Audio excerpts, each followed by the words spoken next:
यहवे एक ऐसा नाम, एक ऐसा शब्द जो अपने अंदर अनगिनत मिस्ट्रीज यानी रहस्यों को छुपा बैठा है।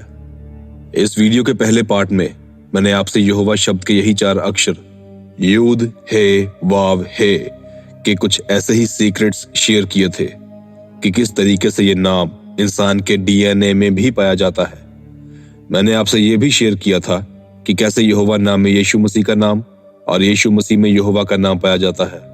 इसके साथ ही यहोवा नाम के यही 4 अक्षरों का टेंपल माउंट की दीवार पे भी उभरना मैंने आपके साथ शेयर किया था।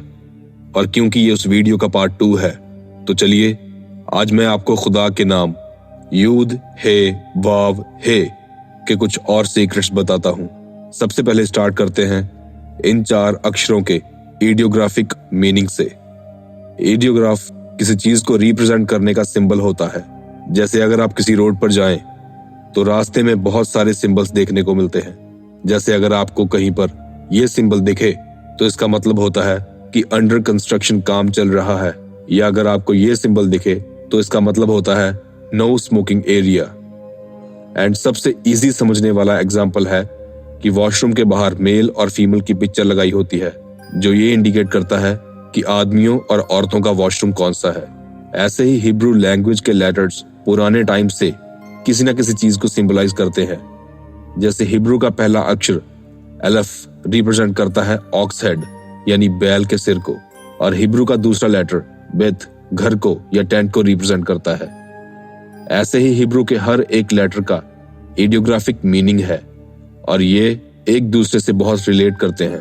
इन सब चीजों को ध्यान में रखते हुए चलिए हम खुदा के पाक पवित्र नाम यूद हे वाव हे का इडियोग्राफिक मीनिंग, जो यहूदियों के द्वारा सदियों से माना जाता है, देखते हैं। खुदा के नाम का सिंबॉलिक मीनिंग ये बनता है यूद यानी हैंड्स या हाथ, हे मतलब बिहोल्ड या लुक या देखो, वाव मतलब नेल या कील, हे बिहोल्ड और लुक या देखो। तो सिंबॉलिकली इन लेटर्स का जो एक्यूरेट और सही ट्रांसलेटेड मीनिंग जो निकलता है वो है यूद हे वाव हे, मतलब हाथ देखो, कील देखो, हाथों को देखो, कीलों को देखो। यानी साफ तौर पर यहाँ यीशु मसीह के द्वारा क्रूस पर दिए गए बलिदान की बात हो रही है। और जीसस को हिब्रू में यीशुआ कहा जाता है। यीशुआ का मीनिंग इससे भी ज्यादा समृद्ध है, जो है यहवे इज आवर सल्वेशन, मतलब यीशु के द्वारा यहोवा खुदा ने हमारा उद्धार किया है। चलिए अब हम जीसस के नाम का हिब्रू मीनिंग देखते हैं।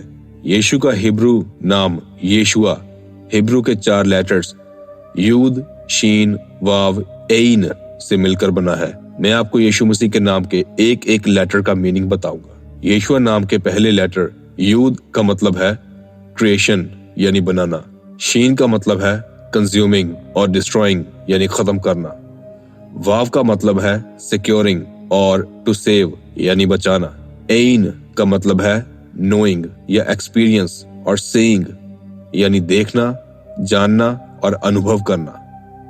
अब अगर हम इन 4 लेटर्स के मीनिंग को एक साथ देखते हैं तो इसका मतलब बनता है वो जो बनाता है, जो खत्म करता है, जो बचाता है और जो तुम्हें जानता है और चाहता है कि तुम उसे जानो और अनुभव करो।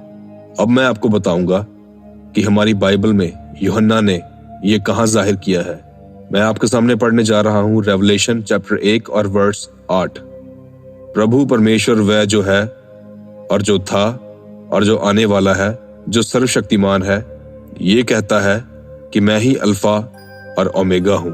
देखिए, ये अल्फा और ओमेगा एग्जैक्ट इसी सेम शब्द को यीशु मसीह ने अपने लिए भी इस्तेमाल किया था। बुक ऑफ रेवलेशन चैप्टर 22 और वर्स 12 से 13 में, देख मैं शीघ्र आने वाला हूं और हर एक के काम के अनुसार बदला देने के लिए प्रतिफल मेरे पास है। मैं अल्फा और ओमेगा, पहला और पिछला, आदि और अंत हूं। अल्फा और ओमेगा ग्रीक भाषा का पहला और आखिरी लेटर है, जैसे इंग्लिश में पहला ए और आखिरी जेड होता है। और जैसा कि सब जानते हैं कि परमेश्वर को हम जितना ज्यादा जानते हैं उतना ही उसके नजदीक होते जाते हैं। लेकिन चलिए हम ये देखते हैं कि परमेश्वर हमारे कितना नजदीक है। मैं पढ़ने जा रहा हूँ उत्पत्ति की किताब चैप्टर 2 और वर्स 7। और यहोवा परमेश्वर ने आदम को भूमि की मिट्टी से रचा और उसके नथनों में जीवन का श्वास फूंक दिया और आदम जीवित प्राणी बन गया। इसलिए हमारी हर सांस परमेश्वर के नाम से ही चलती है। अब ये मैं क्यों कह रहा हूं, इस बात को जानते हैं। जब भी कोई इंसान सांस लेता है तो वह अपनी हर सांस में परमेश्वर का नाम यहोवा बोलता है, वो भी बिना नोटिस किए। साइंसदानों ने ह्यूमन ब्रीदिंग को रिकॉर्ड करके जब ये पता किया कि सांस लेने और छोड़ने की प्रक्रिया में क्या साउंड निकलती है, तो उन्हें यह जानने को मिला कि सांस अंदर लेते समय यह शब्द का उच्चारण होता है और सांस छोड़ते समय वह शब्द का उच्चारण होता है। मैं ये रिकॉर्डिंग अभी आपको सुनाता हूं, आप कृपया बहुत ध्यान से सुनिएगा।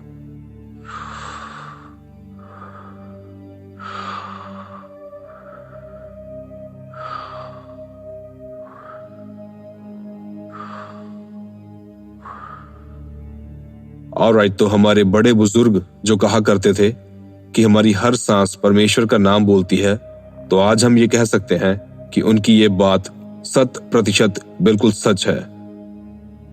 मैं बहुत ही जल्द आपको बहुत ही ब्रिलियंट और एक्साइटेड वीडियो के साथ मिलूंगा, लेकिन उससे पहले प्लीज आप मेरे चैनल को जरूर से सब्सक्राइब कर लीजिए और हो सके तो नीचे एक प्यारा सा कमेंट भी छोड़ दीजिए। इससे मुझे और ज्यादा वीडियोस बनाने के लिए मोटिवेशन मिलती है।